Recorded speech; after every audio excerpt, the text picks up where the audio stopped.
Oh, okay, great. Chicago, two great cities. And Yeah. you're in New York, which is not a bad city in and of itself. No, right now it's actually great because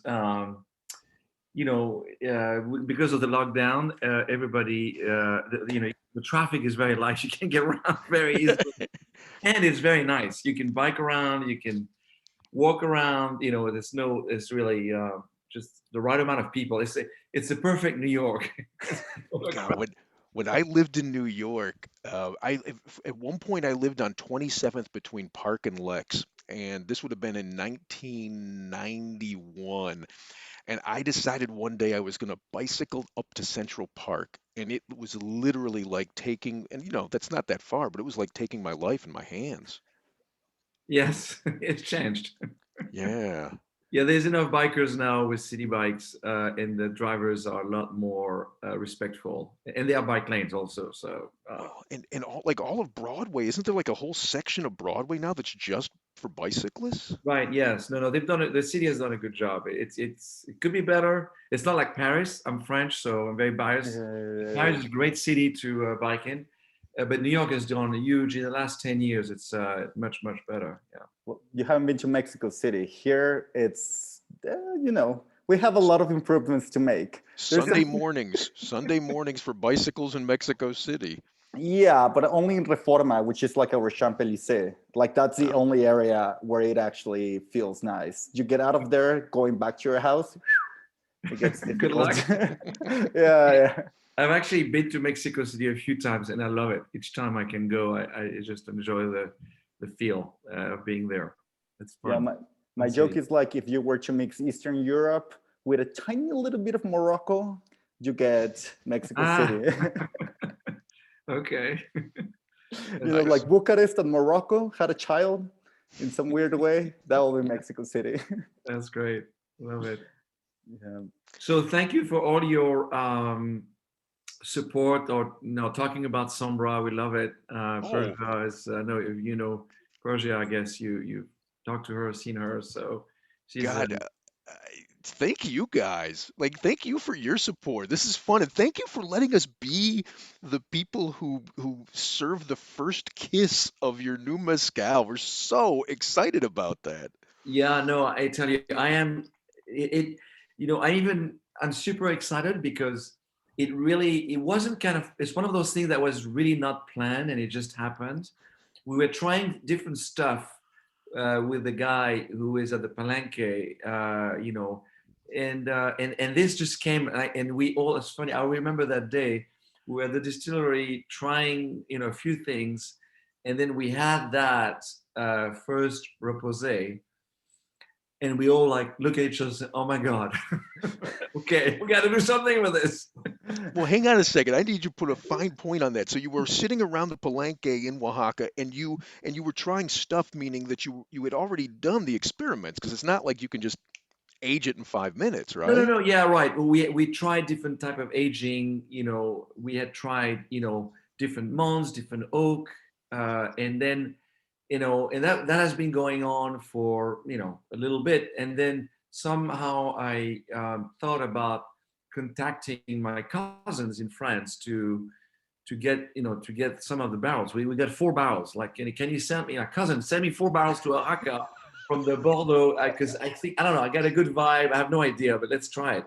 So she did, and we got the barrels, and then we tried. We started to the aging process, and and it's so different than the traditional American oak. I meak, the bourbon, whatever the other guys usually do. And to be honest, we didn't know what to expect. That was a funny. So we were comparing, I would say, traditional oak, oak aged, mezcal with, Bordeaux barrel aged mezcal. And this is when we had, the color, the smell, and then the delicious taste. So And do you that's great. remember how long it had aged, the bits that you tasted? So it had aged about 4 or 5 months at that time.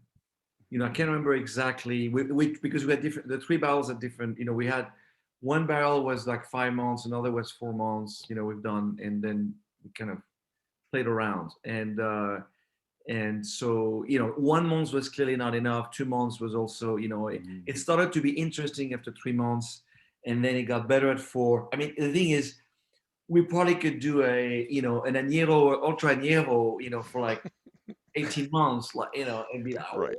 we might actually, we're still doing some of the stuff. I know Jean there, he keeps, he doesn't tell me everything. So Yeah, he's a secretive guy. He loves to keep his secrets, right?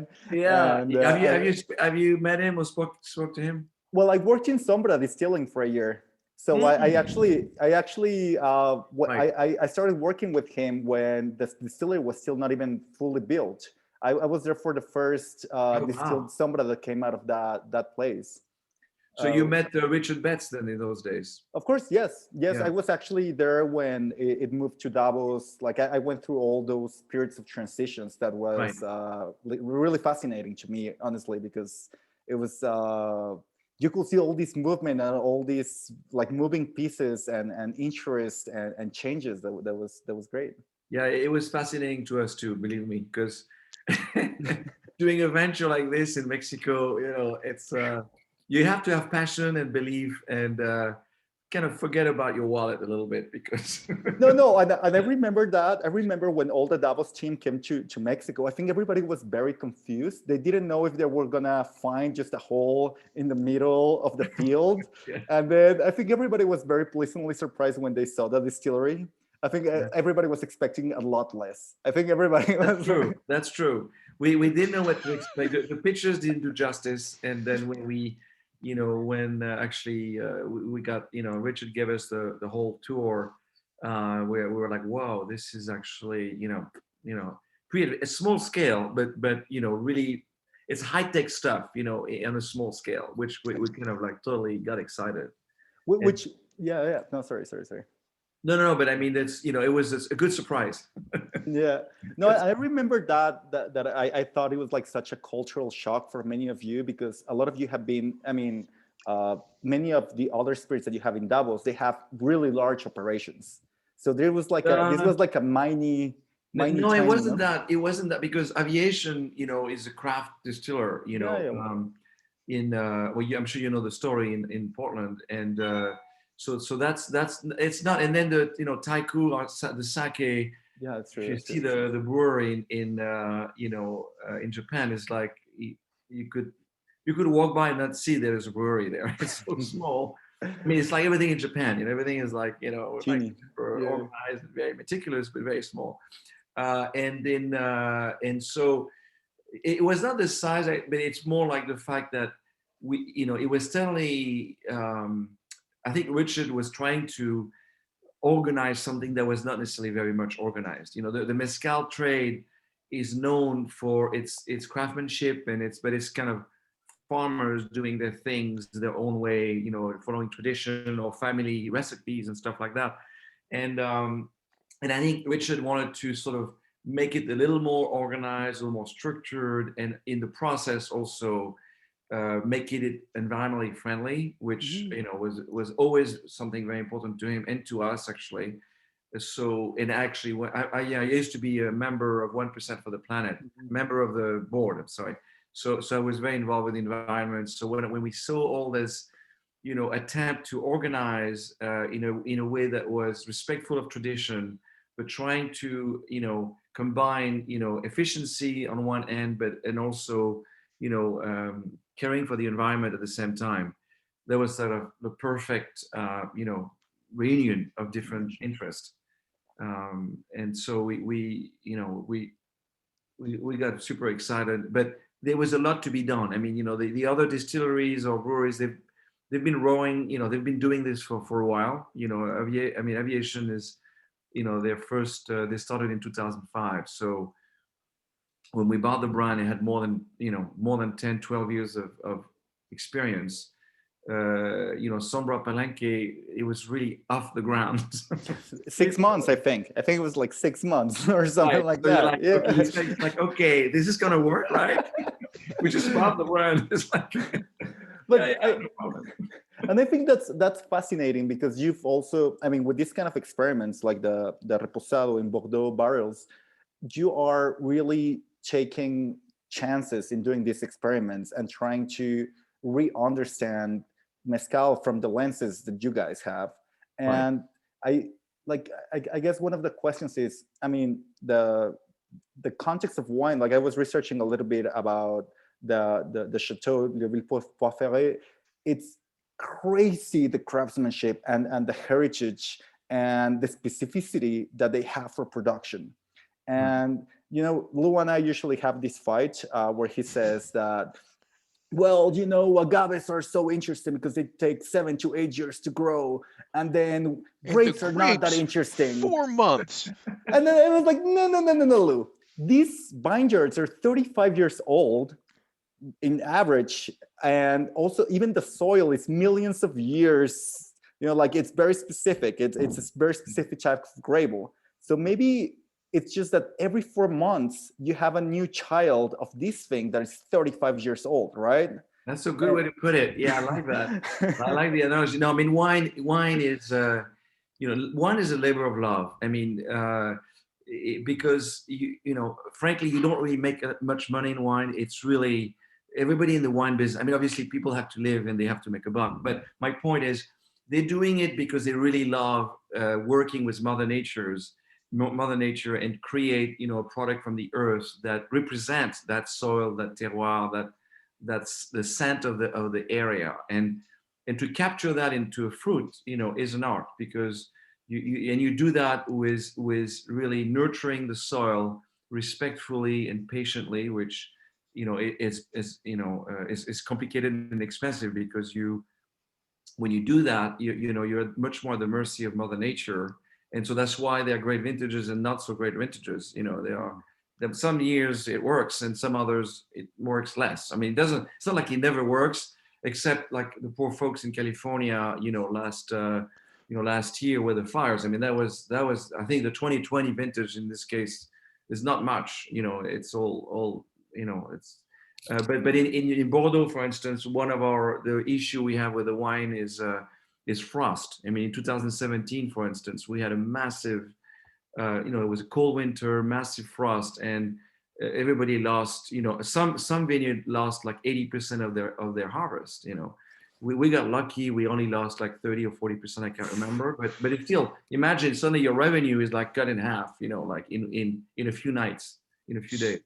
So forgive me, because I really like Chava's not wrong. I really am generally prejudiced against wine because I get so angry at the grapes that they get more attention than the agave. But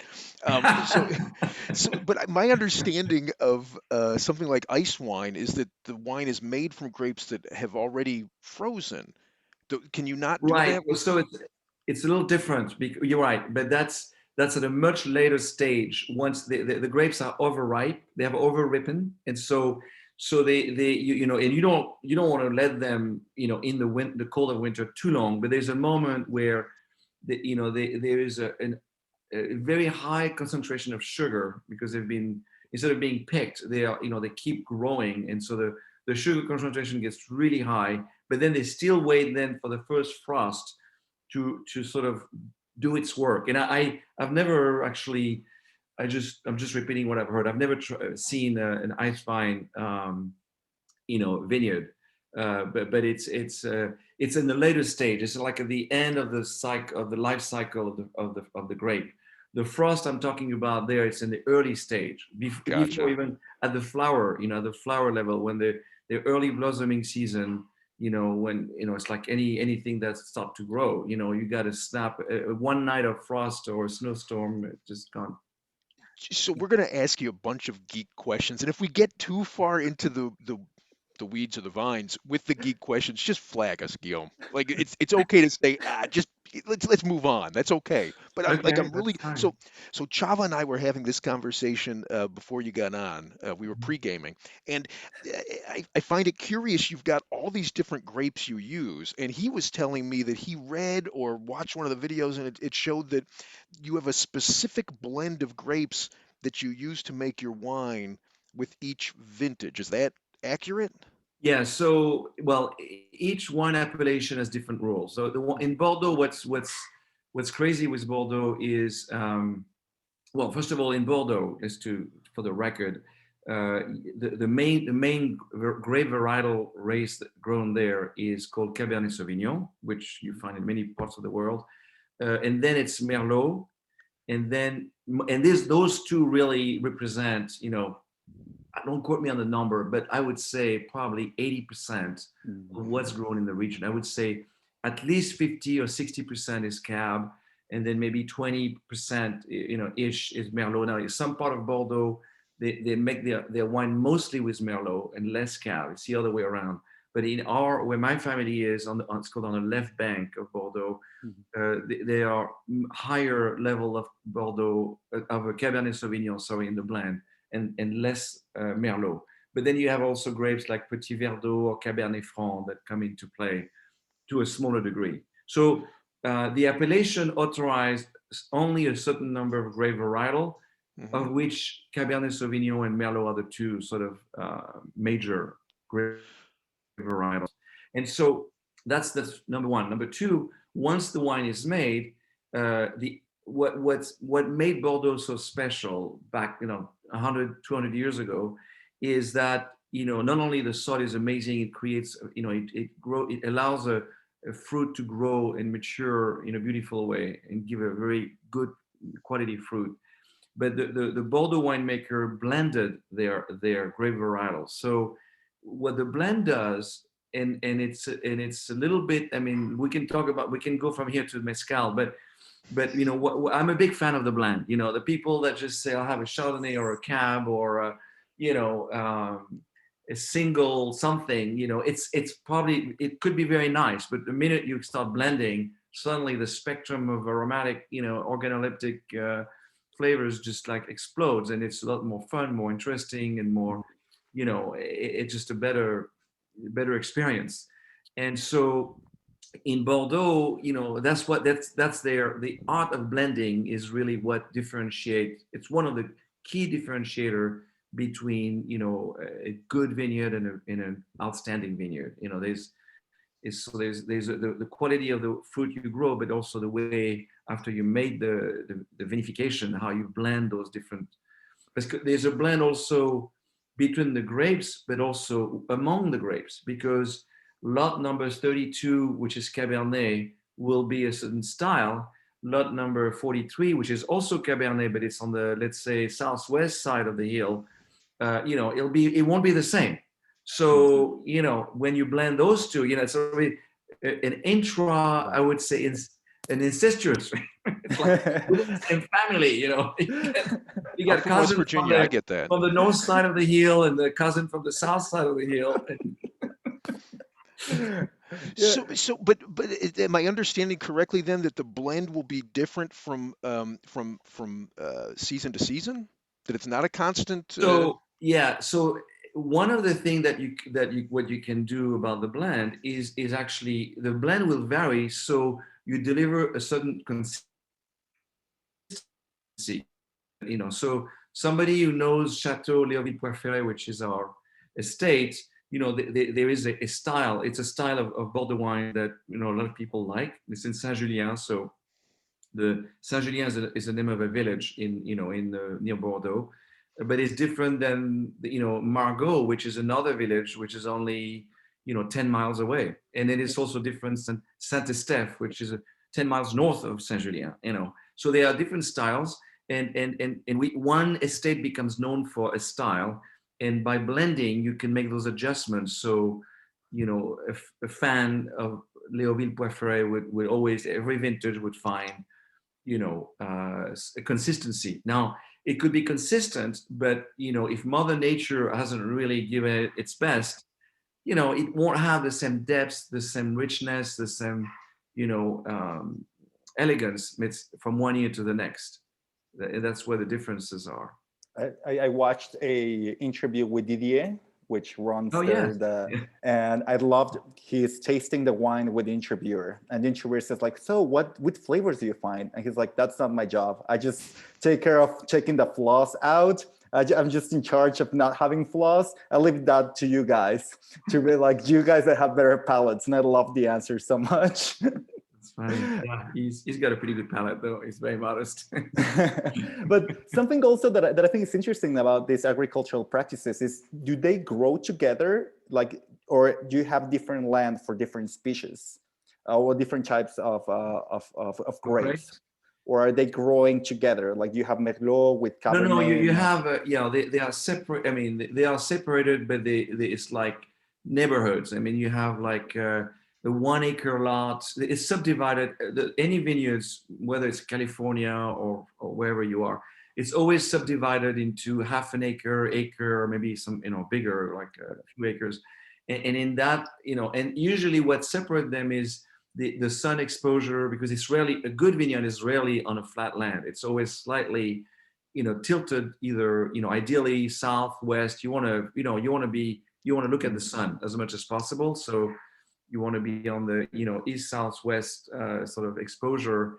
And then the degree, the degree of the slope is also important because it helps with irrigation. You don't want the water to sit too, you want the water to run, smoothly, like to irrigate the roots. And what makes Bordeaux particularly complicated is that irrigation is not allowed. So in California, you can, open the water faucet and then irrigate, drip irrigation, whichever way. But in Bordeaux, it's 100% Mother Nature. So if the summer is dry, tough luck, You're done. Yeah. That's insane. Did you know that, Lou? You didn't know that at all. No, that's fascinating to me. When you say tough luck, you really mean tough luck. Yeah, and I tell you, they're not ready to change that to compete or So what do you do to mitigate that? Like you pray, where my head's going, pray right? to the gods. well, no, because like if you think about what we see on Lalo's property, right? You've got these, well, not just on his property, but in Santa Catalina de Minas, you see these water reservoirs that the families have set up because they have the exact same issue, right? They're left to the devices of Mother Nature, and they can't just turn on a spigot. So they create their own water reservoirs using natural methods. Yeah. But the thing is, that's a very dry climate. Bordeaux is a very moderate. It does rain. I mean, I said, it's not like California. If you go, and I highly recommend next time you're in France, just first of all, you let me know because I'll set up proper tour there. But you'll see it. Hang on, I gotta jump on the Travelocity. Give me a second. No, but it's a much more moderate climate. It's a lot more like I would say New England. Gotcha. East Coast. Maybe like between Connecticut and Virginia. This is a kind of more temperate, moderate climate than California. Gotcha. So it always rains, but obviously sometimes a little less, and it's an issue. And sometimes it rains too late, and then you got other problems because if it rains when the fruit is out, you've got it have mildew. I mean, it rottens, so you have mushroom that sort of start to grow around it. So you have to mitigate those kind of issues. If the rain comes too late, That's and also something that I was saying in the webpage. They say that they let their roots really go deep, right? Yes. That they have so they can really benefit from the character of the soil. So yeah, I mean, it's funny because when you think about why you help, you think, oh, I'm gonna, you can plant, vineyards or vines on very fertile ground. Actually, it's not the case. If you look at the soil surface in Bordeaux, there's a lot of pebbles, it's a lot of clay. And so what it does, it's enough to get the plant growing, but it's not enough to make it really give its best. So over the years, that's why the vines are so old, is, because they work really hard to find their nitrogen and, nutrition, through a few feet down the layers of the soil. And what it does is, the harder the vine works to push its fruit down, the better fruit it gives. A fruit with more character, more flavor, and that's what you want. That's why a young vine doesn't really go. I mean, it gives a grape, but it's not going to have the intensity and the richness and the flavor of a grape that grows on a 20 years old vine. I love that. You see, Lou, there is a lot to be learned about grapes. You. Oh, I acknowledge that. I told you I'm blindly prejudiced. That's all, I acknowledge it. Okay, wait. I do have another one. You know, something that we say a lot, Guillaume, that for us is super interesting, that a lot of the mezcal drinkers, they've never have eaten the cooked agave. They've never eaten the raw material that it's being used to make this spirit. Yeah. And I mean, we all have eaten grapes, but very few people have eaten grapes from Bordeaux. Have you, like, I guess a question will be, by eating the grapes of Bordeaux, does it give you a different access to the fermented drink, to the wine itself? And you think there's like a layer of flavors and just understanding of the wine that you get by eating the grape itself? Well, there's more, grapes that you grow for winemaking is a little more acidity than the grape you buy at the corner, grocery store on the corner. Those have more sugar because it's kind of more pleasant to eat, like just eating grapes. The one you want the acidity because in the winemaking it's an important component of making a great wine. So you can eat it, but it's not the grape you want to kind of eat like for dessert or at the end of the meal. But we do try it before picking it up. There's always we measure the pH and the sugar level before giving the go for the harvesters to start picking. But we also try it to see because those guys would know exactly what when the Cabernet is ripe and ready to go, it tests us in the way, and that the best way to do it is to try it. For Yeah, sure. The best way is to actually put it in your mouth. There's not a tool to measure the bricks count or the No, acidity that's or what I'm saying. anything. No, there is also that, of course, there is. But the best is the mouth. Well, I mean, for those who know what they're doing, those guys who are in the harvest, not me. Don't look at me. It's like my cousin. I take the. yeah. No, I wouldn't be able to tell you. But the guys, in charge of the vineyards in those wine estates, they've been doing this for like years. They would pick it up, eat it, and say, "Oh yeah, today's the day." But Wow. we use a lot of tools to measure the bricks and the pH and all that stuff. Of course, I mean that's No, it's very What important. about okay, so the grapes themselves you wouldn't eat like table grapes. What about the grape leaves?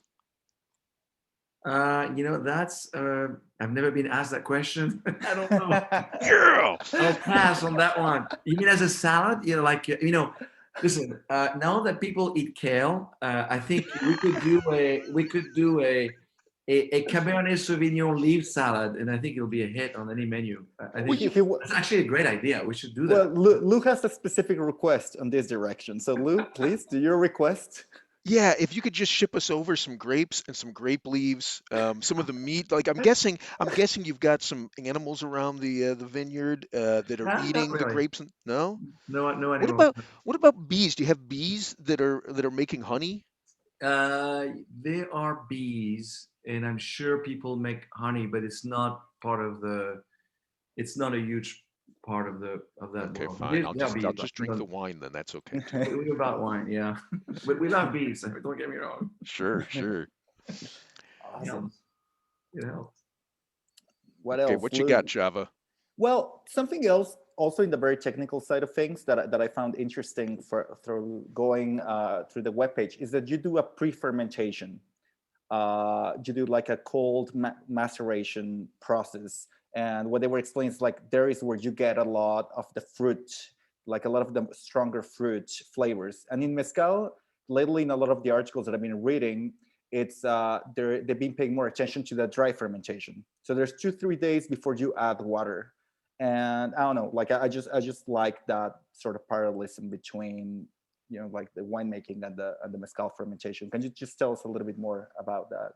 Yeah, I mean, I think I will try. I'm not sure I understand 100% of your question, but what I would say though, what's important is I think what attracts me in a way, or probably gave me the idea of bringing those Bordeaux barrels to Oaxaca, is that I could see the similarities between winemaking and mezcal, in the sense that mezcal is really about the terroir. It's about embracing and kind of capturing the flavors of the locale. And it's really what wine is about.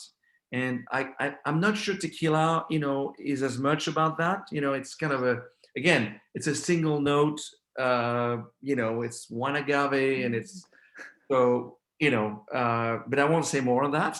Yeah.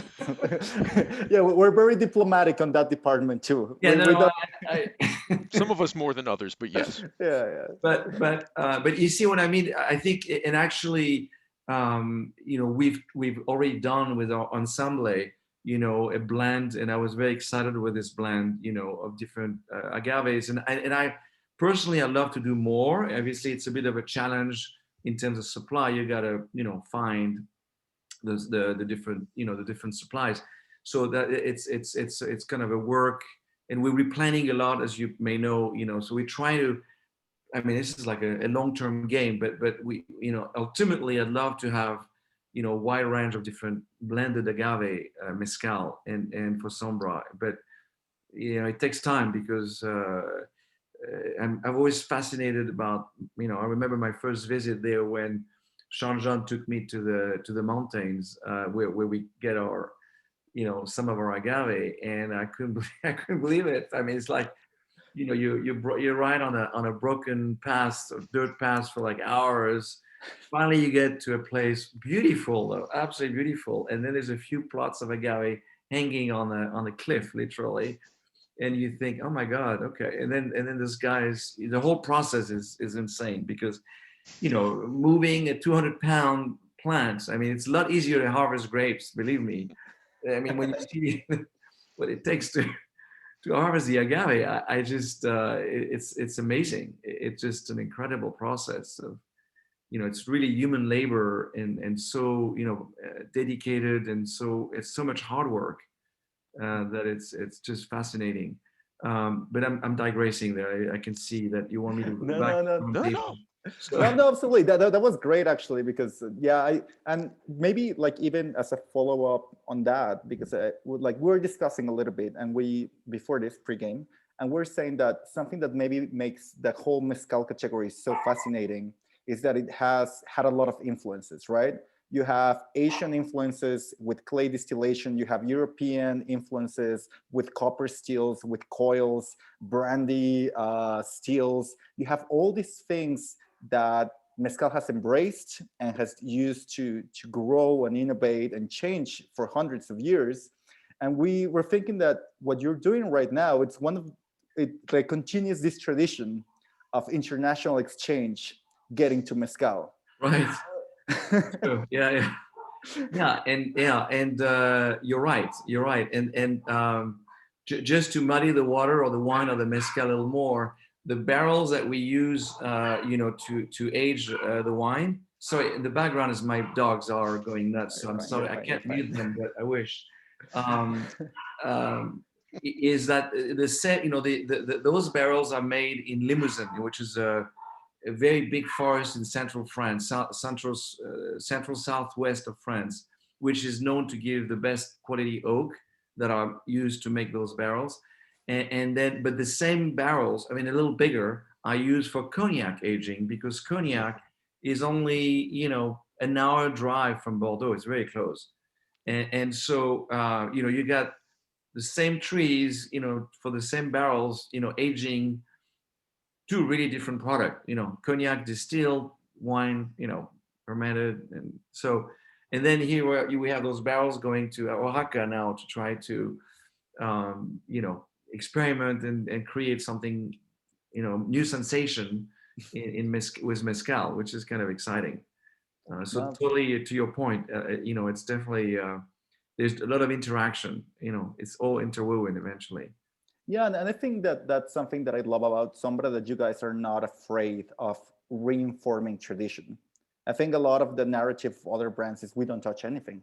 Like this is how it's been done forever, and we don't bring anything, that might change that. But I think that they misunderstand a little bit of how the tradition has been built, has been through changes, through absolutely like this kind of experiments. Yeah. All of the producers in mezcal country are experimenting all the time, no?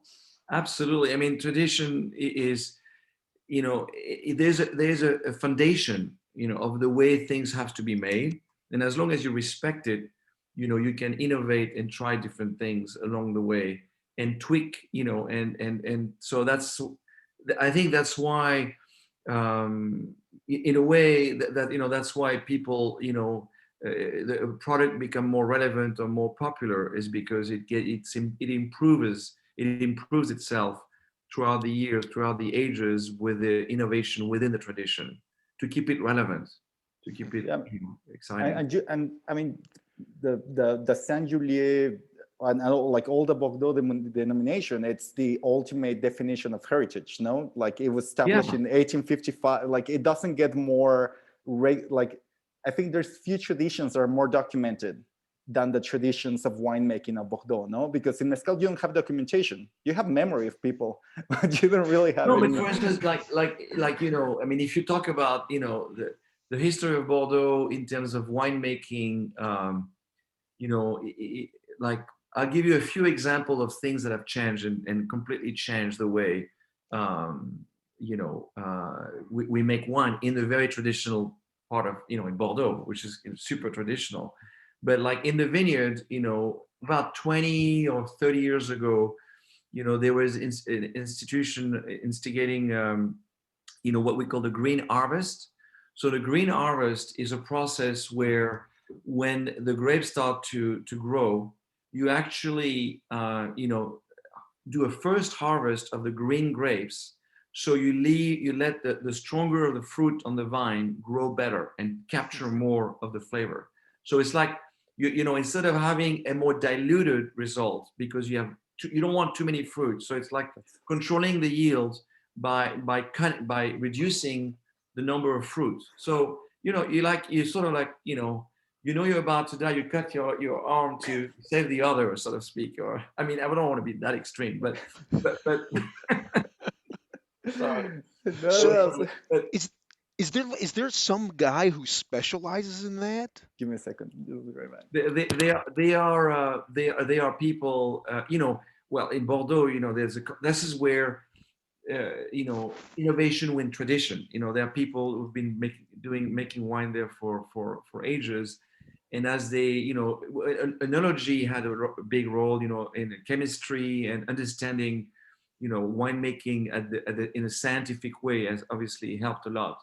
Another example is, for instance, with barrel aging. I mean, we've been aging wine in barrels for forever. Actually, wine used to be sold in barrels before the bottles. Like, that's why when you see a bottle of 1887, it's probably fake, because they were not selling wine in bottles in 1887. Their wine was sold in barrels. But anyway, now the wines are, still aged in barrels, and up until the early 80s or late 70s, the barrels were used over multiple vintages. So the issue with that, so it's cheaper, because the barrel is very expensive, by the way. A barrel, when it's new, made of very nice Limousin oak from France, it runs in the 800 euros, $1,000. Oh, wow.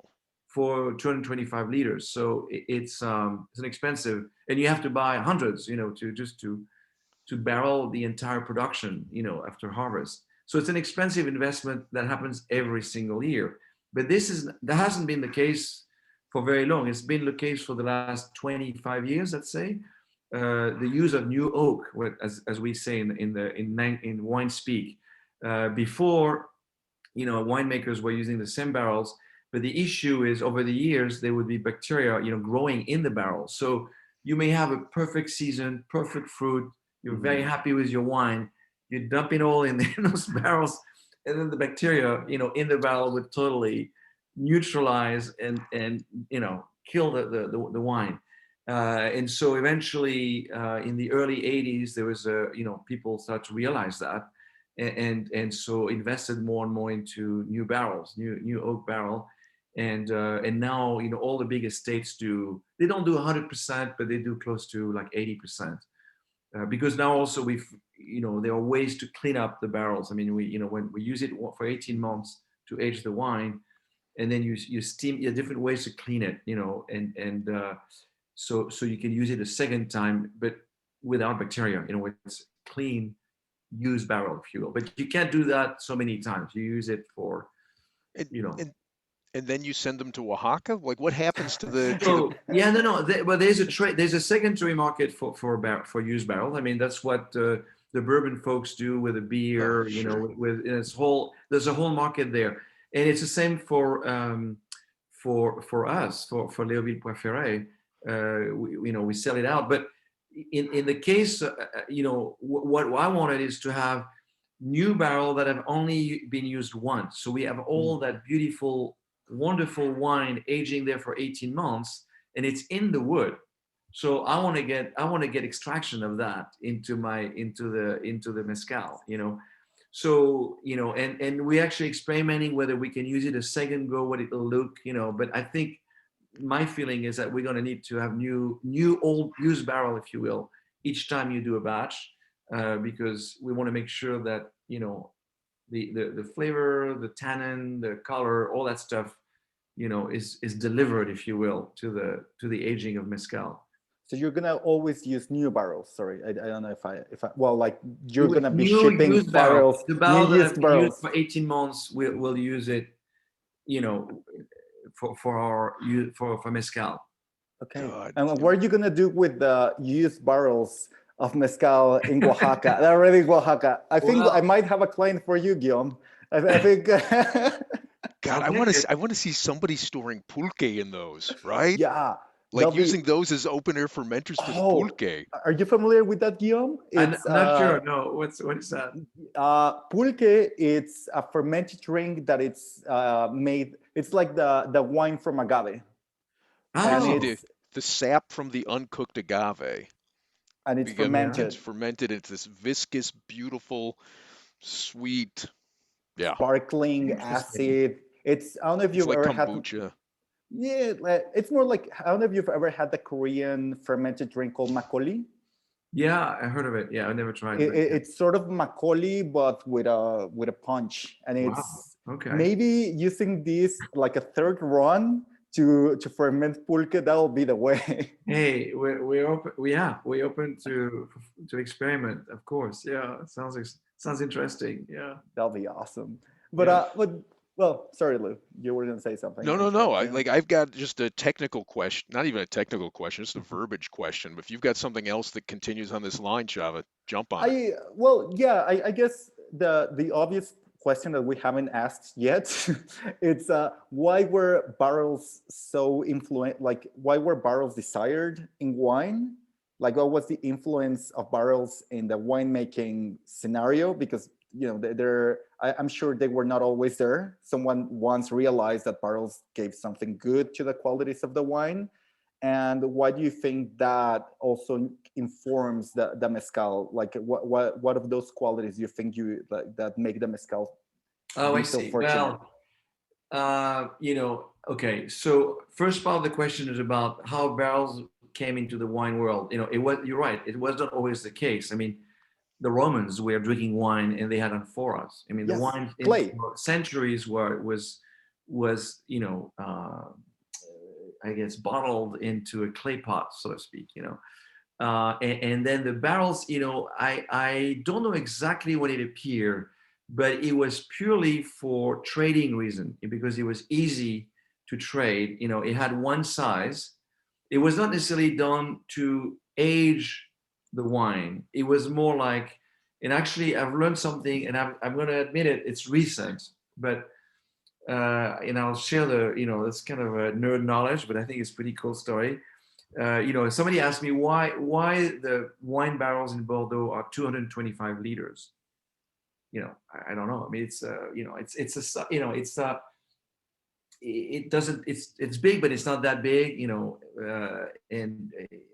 and there's a very simple reason which relates to trade is in the days where most of the trading partners of Bordeaux winemaker were the British, and the British were using the imperial gallon. And if you look at the scale of imperial gallons and the metric scale, it intersects exactly at 225 liters. So the Brits knew exactly what they were buying quantity-wise, and the French knew exactly what they were selling, in terms of volume. So it's not, That's it's kind awesome. of one of those, okay, Sure. it's pretty simple, and it hasn't changed since. I mean, we have different ways to measure things now, but it had remained, and then the barrels became, the way really, it's really the way to think about this is just, it was just the trading units, if you will, of wine for a long time, and then and so that's kind of part A of the question. The more formal aging, from 6 months to 10 months to 12 or to 18, this is more recent. This is, I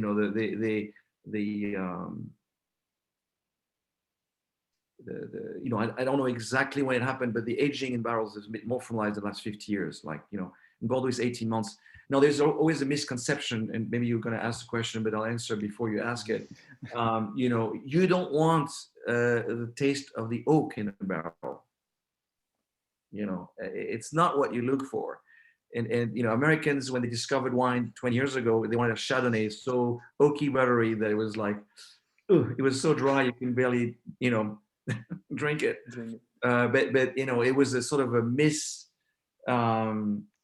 misunderstanding of what the role of a barrel does.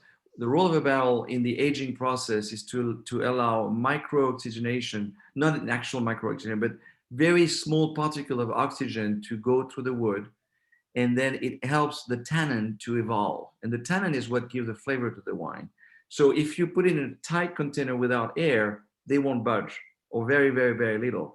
If you put it in the container like a barrel that is tight, but not that tight that there's no air, there's just a little bit of oxygen molecule that goes to those, that pours to those wood fibers, and that goes into the wine at a rate that is so small, but just enough to let the tannin, mature, progress gradually. And so hence the sort of that, after experiments, the winemakers, thought that after 18 months, it was the ultimate. Now it continues, the wine, once it's bottled after 18 months, continues to age in a bottle, but it's a different rate, because you're in a glass container, and the cork, there is a little bit of air going through the cork. This is purpose of why you have a cork and not a plastic cap, is because you do still want to have a little bit of air coming to continue what had started in the maturation process in the barrel. Wow. That's wonderful. Yeah. So going to Oaxaca, those barrels, now when you deal with distilled material, like whether it's cognac or whiskey, once it's distilled, it's, I'm not going to say it's dead, but there's no life anymore. It's not organic anymore. You have a stabilized product. I mean, it's a liquid that is stable, and so the role of the barrels in this case is purely to add the flavor from the wood and the color, obviously. So this. And I also would think that the micro, the oxygen going through the barrels is important into this process to make it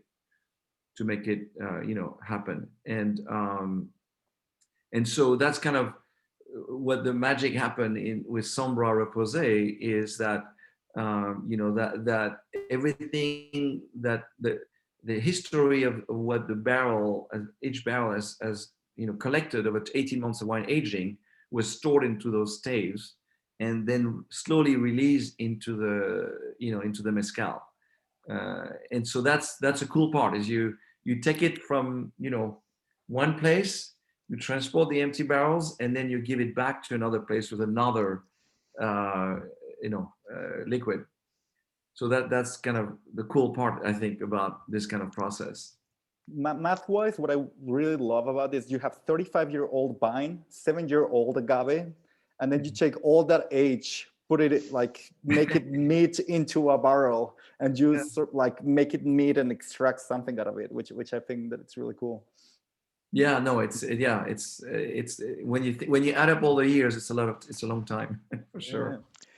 So I think we need to wrap up, but I've got Mm. one technical question for you that actually Oh Lord. relates to everything you just said. So I've now got in my house here the bottles of the Sombra, the unaged and the aged, and I've got 3 bottles of the wine, and I need to break all of these into little 50 milliliter sample bottles that I can ship out to people for this event that we are having on April 21st or 22nd, one of the two. My question is there a point at which I'm doing it too soon for the wine? Like I'm confident I put the spirit into the glass, cap it, I could do that right now. Yeah. But what about the wine? Do I need to The wait wine, until yeah, that's a prime with the wine because once you pop that cork, yeah, the issue with wine, and that's why you don't want to, you want to drink it over a couple of days. Once you pop the cork, is it oxidized? right, right. And oxidized, it's not going to be poisonous or harmful, but the issue is that all those great flavors and aromas goes in the air. So you want to, that's why now, when you open an old bottle, especially of a very good wine, you want to decant it because you actually want to, you want to drink it in the next few hours. So you open it a couple, 2, 3 hours before drinking it, and then you want to allow the oxygen to rush into the wine to like start the concert, start the show, like before you get all Ooh, those ooh. flavors out. But then you want to drink it, and it's not going to disappear like within minutes. It'll stay for 24, 48 hours, but not much longer. So I am not sure how to answer your question because, well, I'm sure that what I know is once you pop the cork, you may have to drink it all yourself. Well, I hate to have to It's do not that, but if you say so, Guillaume, I right. mean, who am I to argue? Who am I to argue? I don't have a solution. I don't really have if now can you have people coming? You could send a bottle to a group of people who would get together maybe, and they can share that bottle. It's funny because there are people literally all over the U.S. who are participating in this. So but it might be an option in a couple of cities. So we'll Yeah. Figure it out. we'll do the logistics. It's I what we mean, do. what you could do is put it into. I mean, if you really put it in you open it, you pour it in those small 50 or 100 milliliters. You really tight the cap really hard, so there's very little air time, from transferring from bottle to bottle, and then it's tight, and then you ship it like overnight. So they literally, you do this at 4, you at FedEx at 6, they get it in the morning or the next by noon the next day. I think it'll be okay. Oh, so we It'll be should okay. actually instruct them to not wait for us to get together on video. They should drink it the morning as soon as they get it, open And it. take notes. Yeah. If you do it overnight, I think, yeah, you do it like, if you Yeah. do this thing in the afternoon, ship it before FedEx disappears at 6, I guess, Yep. and then overnight it, pay the extra fee for a noon delivery. That's probably fairly pretty good actually. I love it. Okay, Yeah. done deal. Well, Thank I'm you. just And curious, what bottle do you have? What vintage do you have? 2017. Oh, nice. Okay, great, Well, great. that's a you good said that like I reaction. should have That's gotten a the good reaction. 2016. Is that You should have, yeah, if you had the choice, but it's okay. I mean, I'll tell Persia. She's the one who got it for me. So she she clearly did. doesn't yes, she clearly doesn't like me as much as I thought she'd like me. So Ooh, 2017. I got the I'm not getting 2017. there. Okay, thank you so much for your time, Guillaume. And Yeah. yeah, It thank was you. lovely to speak to both of you. Thanks for all your great questions. It was fun. Thank you. And I'll so I got if I want to be part of that tasting on the 21st, I'll just ask Persha to hook me up. There you go. Absolutely. Yeah. Yeah. Yeah, that'll be Yeah. Well, awesome. yeah. I'm assuming you've already got the wine. Oh yeah, yeah. So we'll get you the I have the Sombra. wine. Yeah. So yeah, you're good there. But yeah. I'm good on the wine, and I think I'm gonna be good on the Sombra as well by Oh, then. you've got all the aged ones then. Well, oh, that's what she sent you, like 2 months, 3 months, different Um, months. Is that? yeah, I've got unaged. I've got you've got in my house the Hovan, the unaged, and then the 4 month and the 6 month. Oh, okay, great. Okay, We'll super. we'll put a kit together for Lou, you. and you know what could be an interesting idea? And I'm making offerings from your property and your time, but maybe send Guillaume some ensembles, because Lou has a great collection of ensembles in mezcal, of blends of different agaves Yeah, there you go. that I think you might really enjoy, because there's some things. There's like 7 agave ensembles. Oh, There's wow. yeah. Lou Yeah. has some real interesting stuff. I'll write it on my Okay. box here so I don't forget. So to be continued.